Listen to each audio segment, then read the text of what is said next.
बोलता हिंदुस्तान पे तमाम दर्शकों का स्वागत है। और जिस तरह से छत्तीसगढ़ में हसदेव को लेकर एक बार फिर लोगों की भावनाएं नजर आ रही हैं और वहां पर जिस तरह से जंगल की कटाई हो रही है, उस कटाई के बाद के हालात क्या है और किस तरह से ये जंगल ना कटे, जंगल को बचाया जाए, उसकी मुहिम किस तरह से चल रही है। हमारे साथ गौतम बंदोपाध्याय जी हैं, उनसे हम चर्चा करेंगे। गौतम जी, स्वागत है आपका बोलता हिंदुस्तान में। गौतम जी, सबसे नमस्कार। पहले सबसे पहले सवाल ये कि मौजूदा जो सरकार बदलने के बाद एक बार फिर उस जंगल को काटने की तैयारियां हैं। ऐसे में अभी क्या स्टेटस है? क्या अभी भी पेड़ों की कटाई जारी है? क्योंकि विरोध तो हो रहा है। देखिए, क्या है कि पेड़ों की कटाई जो है वो फिलहाल 2-3 दिन बंद है। लेकिन जिस तक कटाई उनको कर लेना था, सरकार बनते ही जितना कटाई उनको जरूरी था, उन कटाई को पहली परसा के लिए वो पेड़ उन्होंने काट लिया। सवाल ये है कि जिस तरह से अलोकतांत्रिक निर्णय, जिस तरह से दमन, संविधान विरोधी, जिस तरह से आदिवासी हितों की और पर्यावरण पे कुठाराघात है, पूरी बात है।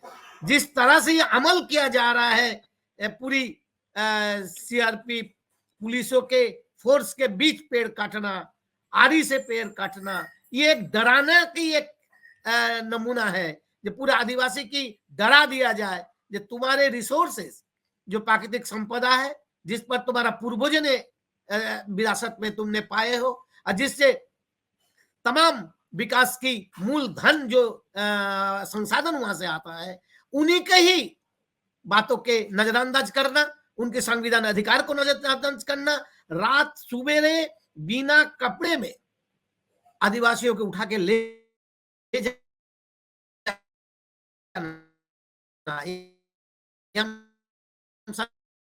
संवैधानिक अधिकार की हनन मानते हैं। ठीक। उसी तरह से जो ग्राम सभा का निर्णय है, को जो रिपोर्ट है, उस रिपोर्ट में ना मानना, वन्य प्राणी वह एलिफेंट कॉरिडोर है, उस कॉरिडोर पर हमला करना, ये पूरी आदिवासी संस्कृति पर हमला है। और इस आदिवासी संस्कृति पर हमला जो करते हैं वो आदिवासी मुख्यमंत्री है। सवाल के ढांचा के अंदर नहीं है। लोकतांत्रिक देश है, एक संविधान प्रदत्त देश है, इस पर किस तरह का निर्णय लिया जाएगा, इस पर यह बड़ी सवाल है। और तौर तरीके भी सवाल है। इसलिए ये जो हमला है, ये कोई स्थानीय हमला नहीं है, ये आदिवासी समूहों पे हमला है, ये क्लाइमेट के स्थिरता पे हमला है, क्लाइमेट न्याय पे हमला है, पर्यावरण न्याय पर हमला है। इसलिए ज्यादा महत्वपूर्ण है। और एक लोकतांत्रिक देशों में, एक जनकल्याणकारी देशों में अगर लोकतंत्र की अवमूल्यन हो और जनकल्याणकारी राष्ट्र में जन कल्याण ना हो, ये चिंता की विषय है।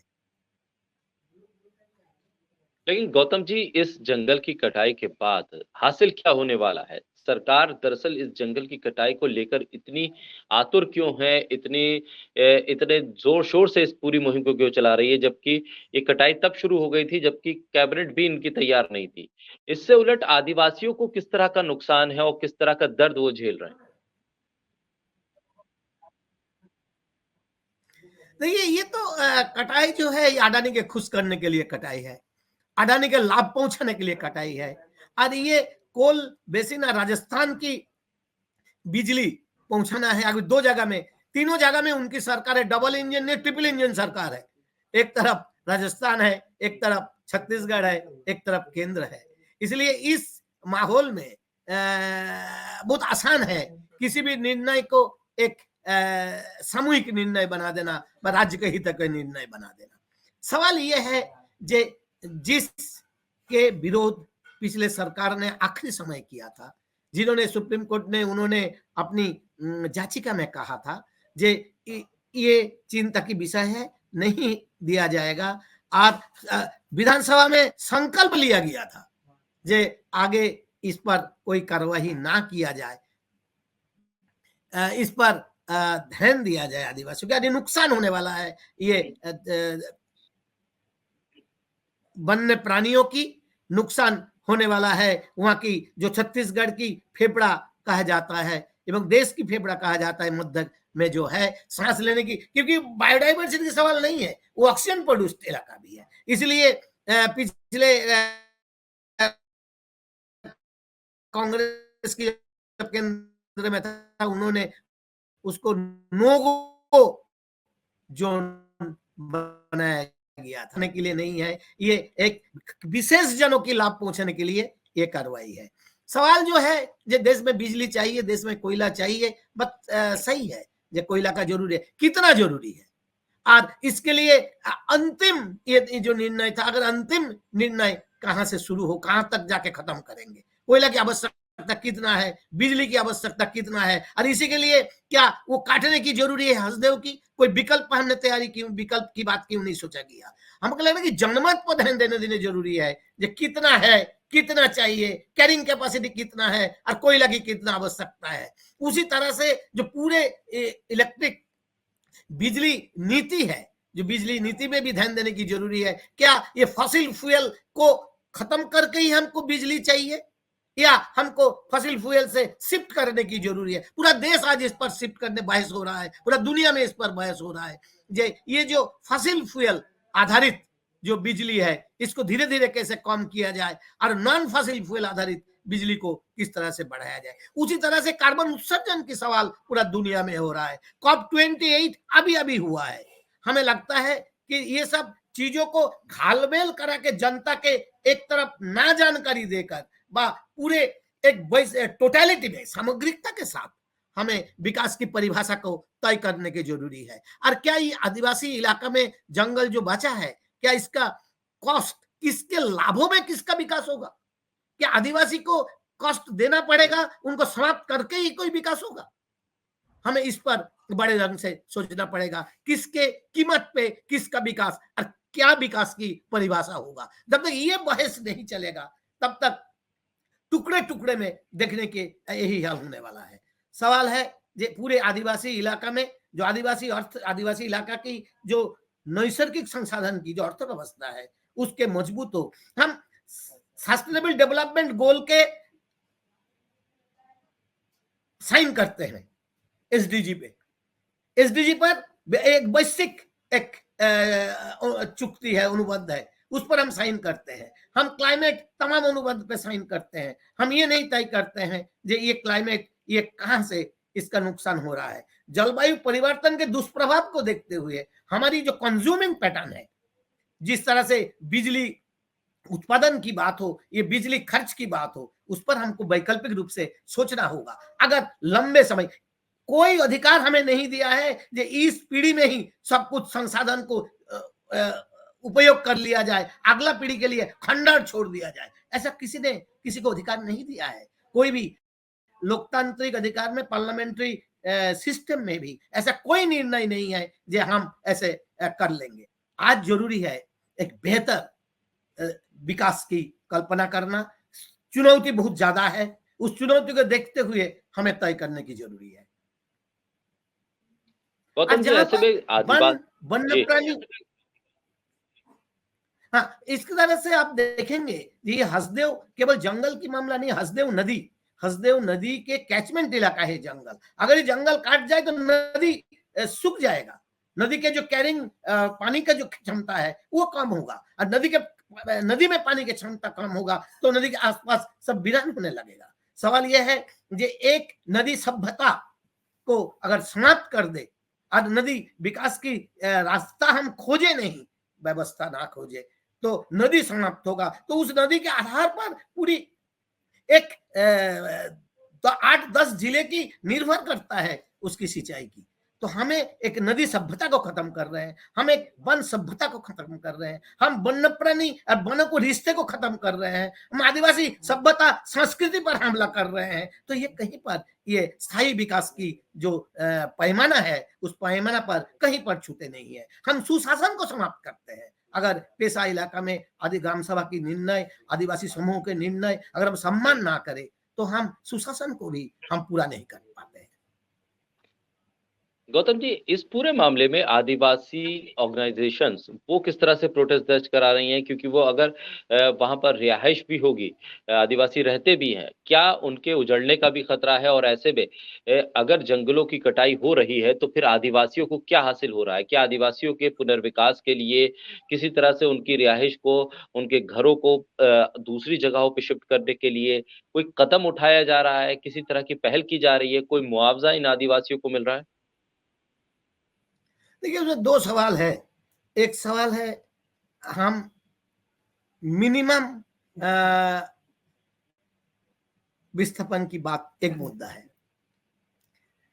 सवाल अगर आसपास की संसाधन छूट जाए, आसपास उनको वीरान बना दे और फिर वहीं भी राज्य विस्थापन ना भी हो, तो एक किस्म का वो विस्थापन है।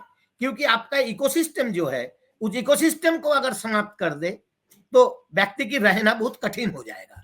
जैसे जल बिन मछली की हम बात करते हैं, तो इसलिए एक पर्यावरण के साथ एक टाइप आदिवासी समूह को रहना उसका हक है।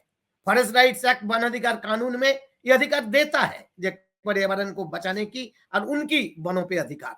वो अधिकार को भी हमको उनकी जो लेजिटिमाइज अधिकार है उसको भी देने की जरूरी है। ये मुद्दा केवल विस्थापन एक जिसका नुकसान हो रहा है उसकी पूर्ति, उसका तत्कालिक पूर्ति थोड़ा से है, लेकिन दीर्घकालिक उनका जो नुकसान है उसका पूर्ति आप नहीं कर पाएंगे। जैसे वनोपज के साथ उनका रिश्ता, वनों के साथ उनका रिश्ता, वनों से उनको निर्भरता, इसको आप कभी पुनर्वास नहीं कर सकते। तो पुनर्वास करने की जो पैमाना है, पुनर्वास करने की जो सोच है, जो पुनर्वास करने के जो वैज्ञानिक सोच है, उसको हमको दोबारा देखने की जरूरी है, एक बात।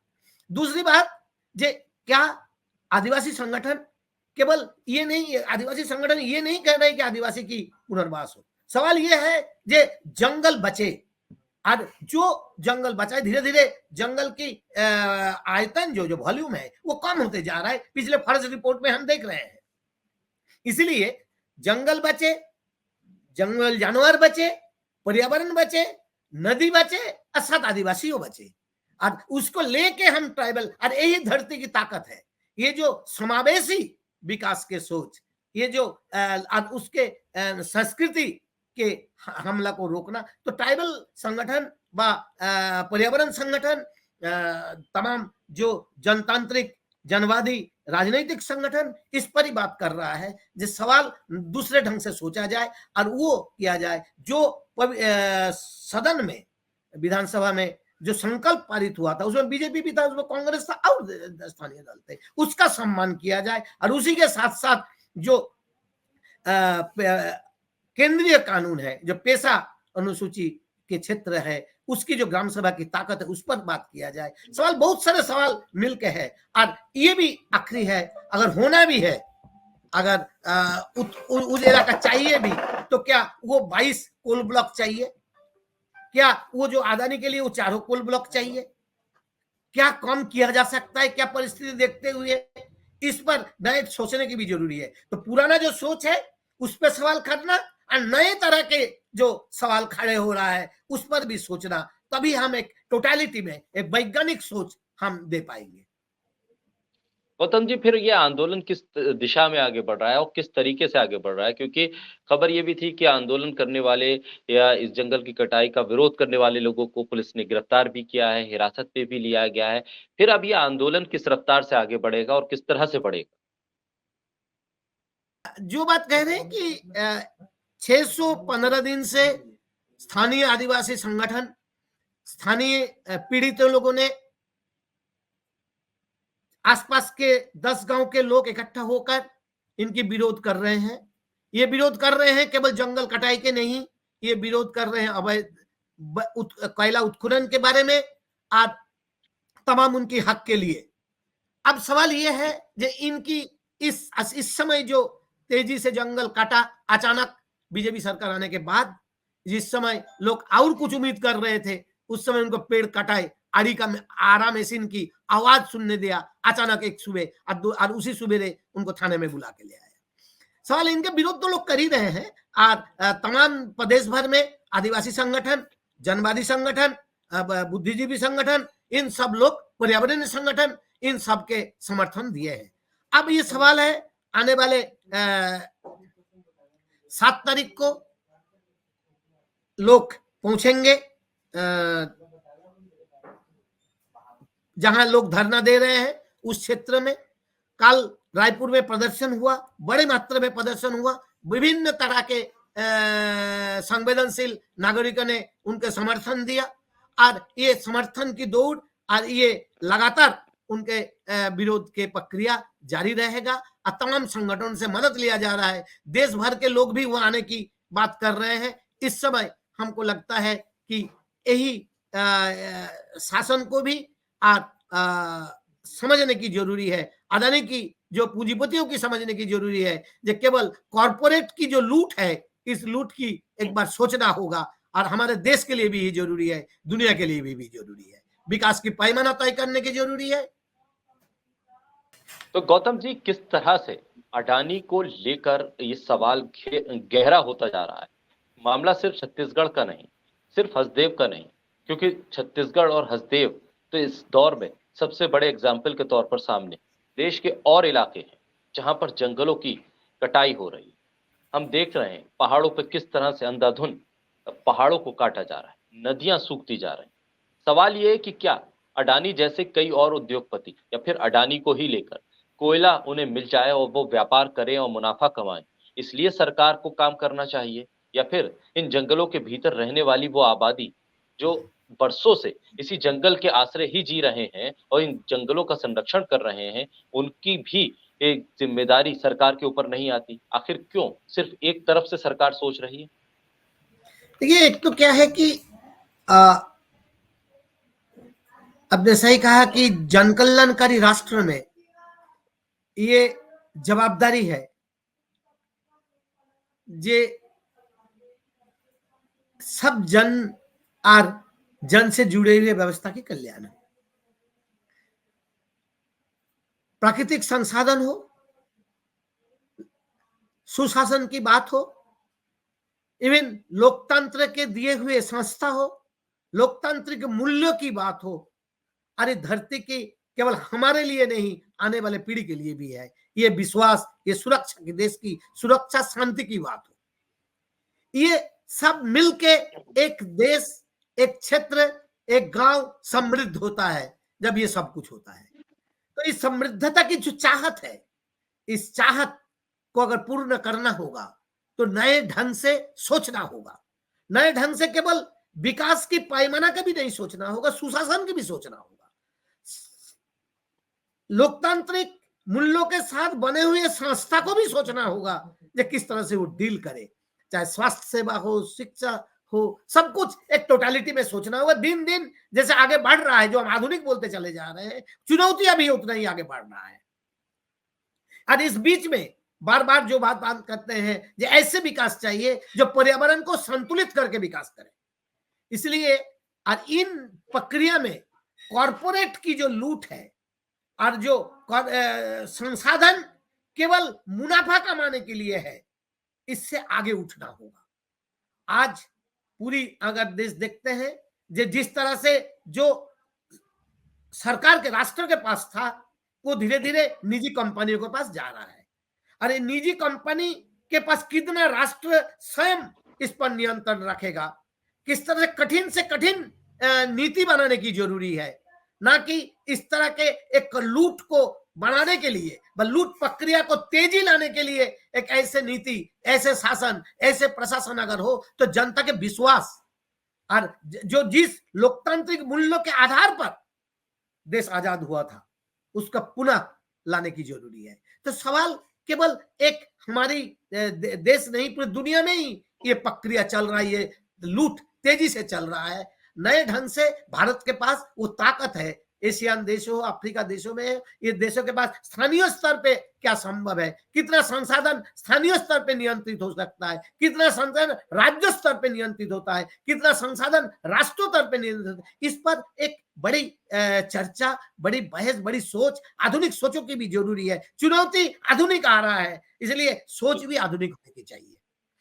आज इसलिए आदिवासी मूल्यों की जो बात है, आदिवासी मूल्य, आदिवासी संस्कृति, इसको मजबूत करे बिना, केवल खोखला कर देने से उस इलाका में द्वंद्व बढ़ेगा, और ये जो द्वंद्व है धीरे धीरे बढ़ते चले जा रहा है। संसाधन, आदिवासियों के बीच की द्वंद्व, आदिवासी विकास की जो तनाव है, द्वंद्व, और इस द्वंद्व को अब ठीक करना चाहते हैं पुलिस मिलिट्री देकर, ये संभव नहीं है। ये शांति नहीं ला सकता, ये समृद्ध नहीं ला सकता।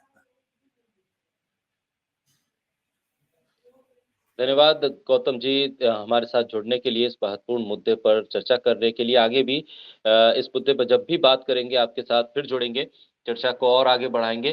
फिलहाल बहुत शुक्रिया आपका हमारे साथ जुड़ने के लिए। बोलता हिंदुस्तान के तमाम दर्शक जो इस बातचीत को सुन रहे हैं, इसे आगे तक पहुंचाएं, और इस पूरी बातचीत को आप हमारे सोशल मीडिया प्लेटफॉर्म पर भी देख सकते हैं, सुन सकते हैं। बहुत शुक्रिया गौतम जी।